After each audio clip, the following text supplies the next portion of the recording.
All right, section 5-4, dividing rational numbers. And first example here on the first page, 245, there's some vocabulary here. All right, so the vocabulary is multiplicative inverse.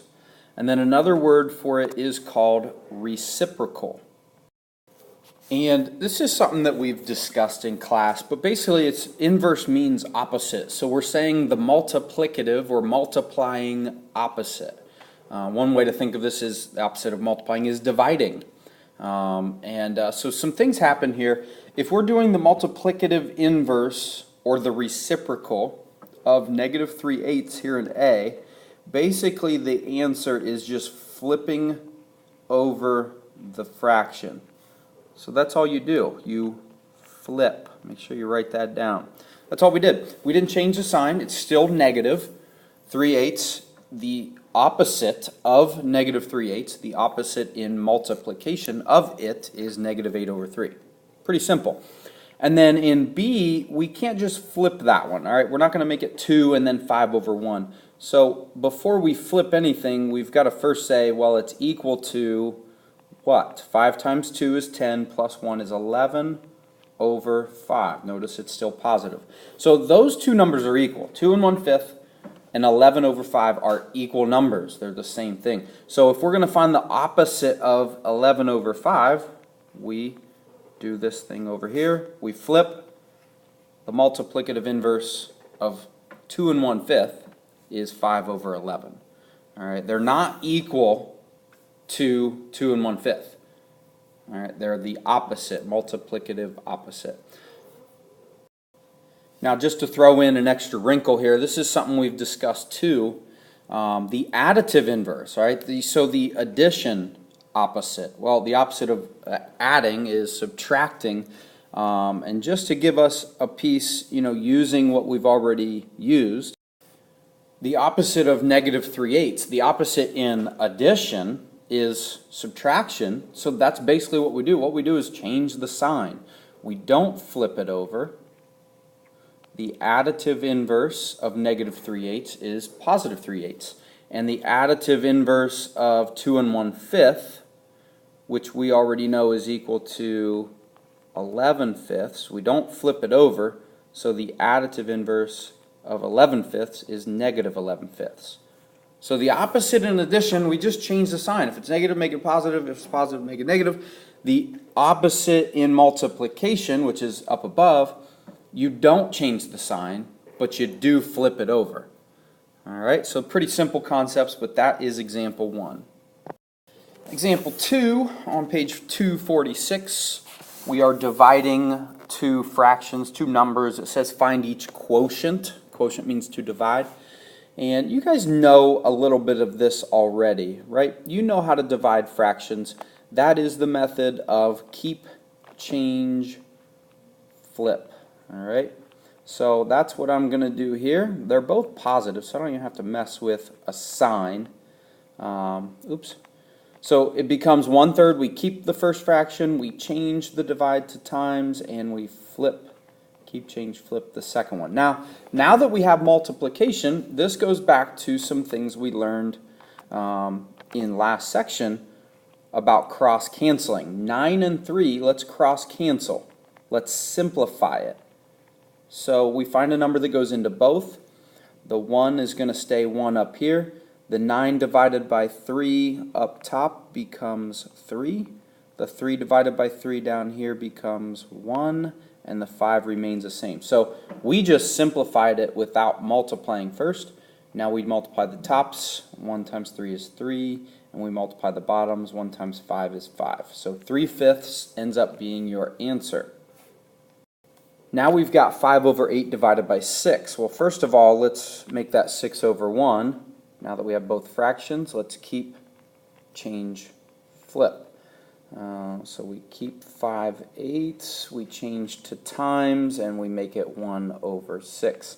Now on this one, cross-canceling, there is none. 5 and 6 do not simplify. 1 and 8, it's already simplified. So in this case, all we're going to do is multiply the tops. 5 times 1 is 5. 8 times 6, multiply the bottoms, is 48. And that is already simplified. Guys, if there's nothing up here and down here that we can simplify, then there won't be anything down here to simplify. That's one of the nicest just shortcuts. Same thing on this side. Once you've simplified everything down as far as it can go before you multiply, then once you multiply, it should be your answer. Example 3, bottom of page 246, pretty easy one here. Negative 7 1/2 divided by 2 1/10. And the first thing I'm going to draw your attention to is the fact that we're dividing. And anytime we multiply or divide, you count the negatives that are involved in that. And if there's 2 negatives, every 2 negatives cancel out. So in this case, there's only 1 negative. So I'm just going to put a negative sign down here. And I'm going to put my answer, whatever the fraction is, in there when I'm done. So now I don't have to mess with that negative anymore. So to divide these fractions, first of all, we need to change them into improper fractions. So 2 times 7 is 14, plus 1 is 15. I'm not going to write the negative down. I've already put it down here in my answer. And then we're going to divide by 10 times 2 is 20, plus 1 is 21 over 10. Now, just so we're clear here, when we do that C method, that is not the same as keep, change, flip. All right, we haven't flipped anything yet. This number 2 1/10 is equal to 21 over 10, and 7 1/2 is equal to 15 over 2. So now it's in division. Now we're going to keep, change, flip. So 15 over 2, change to times. And now I flip this over. All right, so instead of just multiplying 15 times 10 and getting 150, and 21 times 2 and getting 42, then you'd have to simplify down to 75 and 21, and then you'd have to find a number like 3 to go into 75, which would be 25, and into 21, which would be 7. So 25 over 7. Instead of doing that, let's cross cancel first. All right, so let's do an easy one. 10 and 2, if I divide the 10 by 2 and the 2 by 2, I end up with 1 and 5. And hopefully you see why I write it and then circle it, because if I don't circle it, it's going to look the same. You guys have pencils, you know, of different colors, so it's going to look the same as everything else. Now I'm going to do the same thing with 15 and 21. Well, I know 3 goes into both of those, right? So 15 divided by 3 is 5 again. 21 divided by 3 is 7. Now that I've simplified, there's nothing else to simplify. I've got 5 times 5 up here and 1 times 7 down here. And I end up with 25 over 7. So let's put that in my answer with the negative sign, and that becomes the answer. Now, because it's improper, I can also take bottom into top and figure out the mixed number. 7 goes into 25 3 times. That equals 21. And so from 21 to 25, there's a remainder of 4. And then I use the same bottom number here of 7. So both of these answers are correct. Negative 3 4/7 and negative 25 over 7. Both are simplified and correct. And example 4, this says 3xy over 4 divided by 2x over 8. Wants us to write the quotient in simplest form. So we're dividing this, right? So again, we're going to keep, change, flip. So 3xy over 4. Changing this to times, and we're flipping this over as 8 over 2x. Now, there is some simplifying we can do here before we multiply. The 8 and the 2, you know, if you can simplify that by itself, I think that's a good thing to do. So you've got the 4, 8 divided by 2, and 2 divided by 2. You get 4 and 1. So now we have those numbers, and then again, since we're multiplying, now we can cross cancel the 4 and the 4, which both of those are divisible by 4, right? Gives you 1. Now there's some other things we can cross cancel here. We have an x down here, and we have an x up here. So those would cancel out. right? If they were the same number, it'd basically be like they were 1 and 1. And there is nothing else that I see. Now this can be really confusing here, so I'm going to show you a different way. You still have 3 and y, you have 1 across, you have a 1 down here, and you've got a 1 down here without the x. So now we can just multiply across the top. 3 times y times 1 is 3y, and then on the bottom all we have is 1. So that leaves us to our answer of just 3y. Alright, now if we were showing this a little different, we would say right away we've got 3xy over 4 times 8 over 2x. Now all that crossing off that I did up top can be confusing. You might end up messing up in the end. So we could just multiply across sometimes. 3 times x times y times 8, we would end up with 24xy. And then down here we've got 4 times 2x, so that ends up being 8x.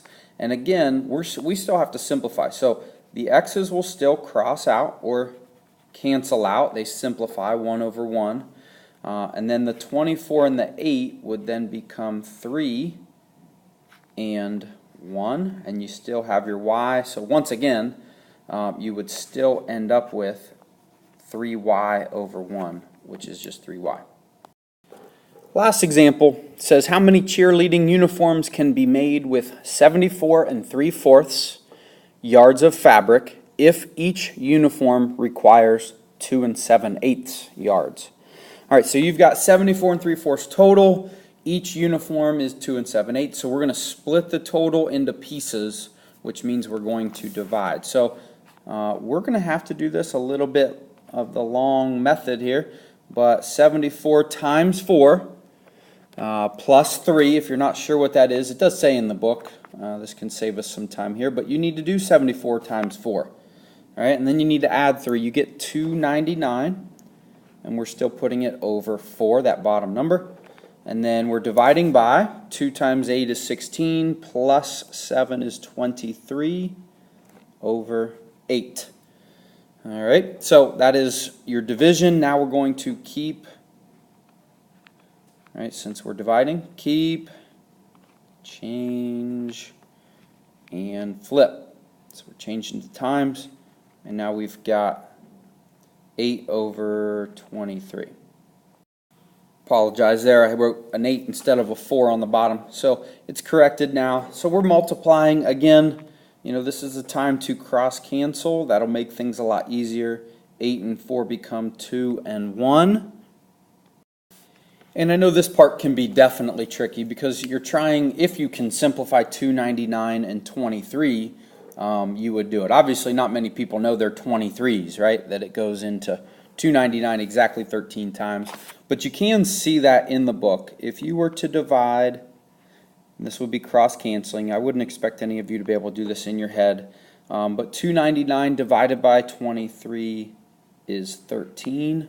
And then you have 23 divided by 23, which is 1. All right, so that makes a big difference. We're now going to multiply across the top. 13 times 2 is 26. 1 times 1 on the bottom is still 1, so I'm not going to write that. But the answer ends up being 26 uniforms. All right, that is your answer. Best of luck, guys.